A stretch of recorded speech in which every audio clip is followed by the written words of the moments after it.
इंसान जब मेहनत कर चुका होता है और अपनी सारी कोशिशें और काविशें लगा चुका होता है, तो फिर उसे इंतजार होता है अपने रिजल्ट का, यानी उस पर उसको क्या मिलने जा रहा है इसका इंतजार होता है।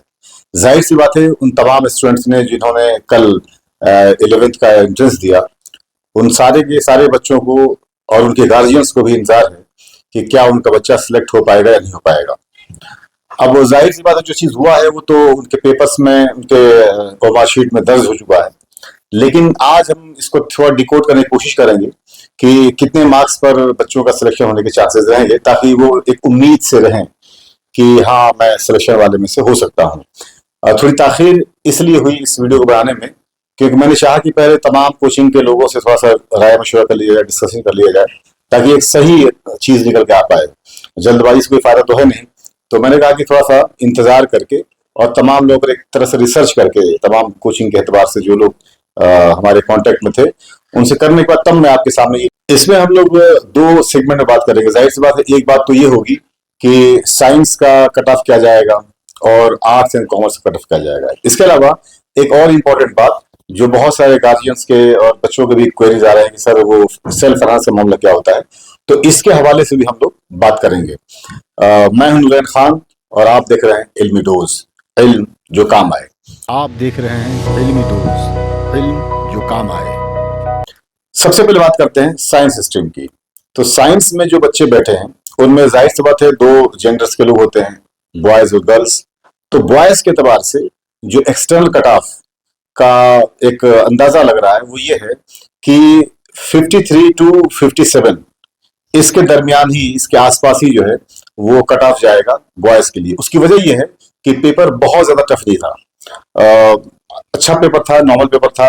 कुछ क्वेश्चंस थे, जैसे बता रहे हैं लोग कि मैथमेटिक्स में कुछ क्वेश्चंस ऐसे थे जो 11th क्लास के आ गए थे, तो जाहिर सी बात है वो मार्जिनल थे, 2 3 4 क्वेश्चन का खेल था वो। तो उम्मीद यही है कि कट ऑफ जो होगा वो तकरीबन 53 और 57 के बीच में बॉयज के लिए जाएगा एक्सटर्नल के लिए। जहां तक इंटरनल बॉयज की बात है, तो वो 42 से लेके 46 के बीच में रहने की उम्मीद है कि इसी दरमियान ये रहेगा। दूसरी बात, अगर ये गर्ल्स की बात की जाए, तो गर्ल्स को लेकर जो एक्सटर्नल बच्चियां हैं उनका 46 से लेके 51 के बीच में कट ऑफ रहने की उम्मीद है। और जहां तक इंटरनल बच्चियां हैं, जो इंटरनल स्टूडेंट्स हैं गर्ल्स, उनका 38 से लेके 43 के बीच में कट ऑफ रहने की उम्मीद है। अब एक सवाल ये है कि साहब डिप्लोमा इंजीनियरिंग का क्या होगा। तो जाहिर सी बात है, जो 11th प्रॉपर आपका वो होता है, एडमिशन होता है, उसके जो भी कट ऑफ जाता है उससे 2 3 मार्क्स नीचे मान लीजिए आप, आपका डिप्लोमा का रहता है मामला। वो आपके डिस्प्ले पर आप देख रहे हैं, आपके आ रहा है, आप देख सकते हैं, उससे 2 3 मार्क्स आप कम कर लीजिए। इसमें एक इंपॉर्टेंट बात यह है कि जो बच्चे भी थोड़ा रैंक अच्छा लेकर आते हैं, तो उन्हें फिर जो मेन +2 है, जिसको सैयद हामिद +2 कहते हैं, सैयद हामिद जो हमारा स्कूल है यहाँ पर, उसमें एडमिशन मिलता है। और जो बच्चे उसमें थोड़ा से नीचे होंगे, तो जाहिर सी बात है उनको फिर जो है मिंटो सर्किल और सिटी स्कूल, इन स्कूल्स में जो है एडमिशन मिलेगा। फायदा और नुकसान ये है कि जिनको सैयद हामिद मिलेगा उन्हें जो है हॉस्टल मिलने के चांसेस होते हैं। अल्लामा इकबाल हॉल उनके लिए अलॉट होता है और उसमें उनको हॉस्टल मिलती है, जिससे उनको पढ़ने पढ़ाने के बाद भी काफी आसानी हो जाती है। अब अगर बात की जाए इसके बाद आर्ट्स एंड कॉमर्स की, तो आर्ट्स एंड कॉमर्स में जो एक्सटर्नल बच्चे हैं बॉयज, उनका 45 से लेके 51 के बीच में रहने की उम्मीद है। और जो इंटरनल बच्चे हैं बॉयज, उनके लिए 37 से लेके 42 के बीच में रहने की उम्मीद है उनका कट ऑफ। और अगर गर्ल्स की बात की जाए, तो गर्ल्स के हवाले से जो एक्सटर्नल बच्चियां हैं उनकी 40 से लेके और 45 के बीच में कट ऑफ रहने की उम्मीद है। और जो इंटरनल बच्चियां हैं वो 35 से लेके 40 के बीच में है। अब देखिए, ये एक अनुमान है, एक आंकड़ा है, जो तमाम लोगों से मिलने के बाद और तमाम से बात करने के बाद निकल के आया कि ये रहने की उम्मीद है। अब जाहिर सी बात है, फोरकास्ट तो फोरकास्ट होता है, कोई अल्लाह तो है नहीं कि जो कह रहा है बिल्कुल वही हो जाए, लेकिन उम्मीद है कि इंशाल्लाह इसी के आसपास ये रहेगा। अब सवाल ये है कि इससे जो नीचे बच्चे लेकर आए हैं उनका फिर क्या होगा। तो देखिए, नाउम्मीद ना होइए, कभी कभी जो है ये जो कट ऑफ है, ये जो मैं बता रहा हूं आपको, इससे 2 3 मार्क्स नीचे भी हो सकता है, तो वही बच्चे उसमें आ सकते हैं जिनको इससे इन कट ऑफ से नीचे जा रहे होंगे।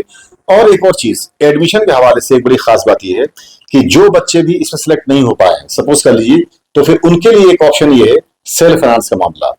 सेल्फ फाइनेंस में यह है कि आपको हॉस्टल नहीं मिलता, आपकी क्लासेस इवनिंग क्लासेस होती हैं, और फिर उसके अलावा फी उसमें थोड़ा सा ज्यादा होता है, आपको जो नॉर्मल फीस होता है उससे ज्यादा फीस आपको देना पड़ता है। लेकिन इसमें क्राइटेरिया है कि अब सेल्फ फाइनेंस में एडमिशन सिर्फ उन्हीं का हो सकता है जो इन एग्जामिनेशंस में बैठे हुए होंगे बच्चे, यानी जिन्होंने 11th एंट्रेंस में पार्टिसिपेट किया है, सिर्फ वही बच्चे सेल्फ फाइनेंस के लिए एलिजिबल हैं। और इसमें भी अगर बहुत इंपॉर्टेंट बात यह है कि जिन लोगों ने पहले टिक कर रखा होगा, उसमें जो फॉर्म आपको मिला होगा उसमें ऑप्शन रहा होगा कि आप टिक कर दी सेल्फ फाइनेंस के लिए, तो उनको तो जाहिर सी बात है ज्यादा कुछ करना नहीं है, जो मेरिट बनेगा उसी अकॉर्डिंगली मेरिट बनेगा। लेकिन जिन लोगों ने फॉर्म में नहीं टिक किया है वो बाद में भी एग्जामिनेशन कंट्रोल एमयू के उस पर जाके साइट पर पता कर सकते हैं और उस पर जो है अपना उस पर अपडेट कर सकते हैं उस चीज को लेकर, ताकि अगर खुदा न खास्ता इस कट ऑफ से नीचे आप जाएं जहां पर कि आपका मेन उसमें सिलेक्शन न हो पाए, तो आप कम से कम सेल्फ फाइनेंस में एडमिशन ले सकें, ताकि आपका साल बर्बाद ना हो, आपका वक्त बर्बाद ना हो। और मेन बात क्या है, मेन बात 11th में एडमिशन का मामला ये है कि इंटरनलशिप से बच्चे को थोड़ा सा आगे की स्टडी में फायदा मिल जाता है, तो ये एक बहुत इंपॉर्टेंट एस्पेक्ट है। दूसरी बात, बहुत सारे लोग कहते हैं साहब कि एएमयू में ही क्या ऐसी बात है कि यहीं लिया जाए, तो एक बात याद रखिए आप कि एएमयू के साथ एक तो बड़ी बात यह है कि जो 11th एंट्रेंस का टेस्ट होता है, इतने बड़े लेवल पर शायद ही हिंदुस्तान में किसी यूनिवर्सिटी में जो कॉलेजेस होंगे या आपके +2 के लेवल कॉलेजेस, उसके लिए कहीं एग्जाम होता हो। उसकी वजह यह है कि एएमयू से जुड़ना सिर्फ एक एजुकेशन इंस्टीट्यूशन से जुड़ना नहीं है, बल्कि एएमयू से जुड़ने का मतलब है कि एक तहरीक से जुड़ रहे हैं आप, एक रवायती यूनिवर्सिटी से जुड़ रहे हैं जिसकी अपनी एक तारीख है, चाहे आजादी की बात हो, आजादी की लड़ाई की बात हो, आजादी के बाद की चीजों की बात हो, और हिंदुस्तान को बेहतर बनाने की बात हो। इन तमाम चीजों के एतबार से एएमयू अपने आप में एक मायनाज हैसियत रखता है। इसलिए भी जो लोग यहाँ के ओल्ड बॉयज हैं, वो भी जो नहीं भी हैं, उनका भी दिल एएमयू के लिए जरूर धड़कता है कि वो चाहते हैं कि उनके बच्चे एएमयू से जुड़े। दूसरी चीज कि जो बच्चा भी यहाँ जब पलता है बढ़ता है तो उसे बहुत कुछ ऐसा हासिल होता है जो शायद कहीं और ना हो। उसकी वजह क्या है कि उसकी ग्रूमिंग में जो उसके अंदर कॉन्फिडेंस आता है, जो कॉन्फिडेंस उसको बहुत आगे तक ले जाता है, वो यहाँ पर जो एक माहौल है उस माहौल में वो ज्यादा बेहतर पा पाता है। तो ये कुछ बातें थी जो मैं आपसे बताना चाह रहा था, और इस पर और भी जो फर्दर क्वेरीज होंगी आप कमेंट बॉक्स में कमेंट कर सकते हैं, मैं इसका पूरा जवाब दूंगा आपको। और वीडियो का लाइक अगर पसंद आया हो तो इसको लाइक जरूर करें, और अगर आप चैनल पर नए हैं हमारे तो इल्मी डोज चैनल को हमारे सब्सक्राइब जरूर करें और ज्यादा से ज्यादा इसको शेयर करें। आप सबका बहुत बहुत शुक्रिया।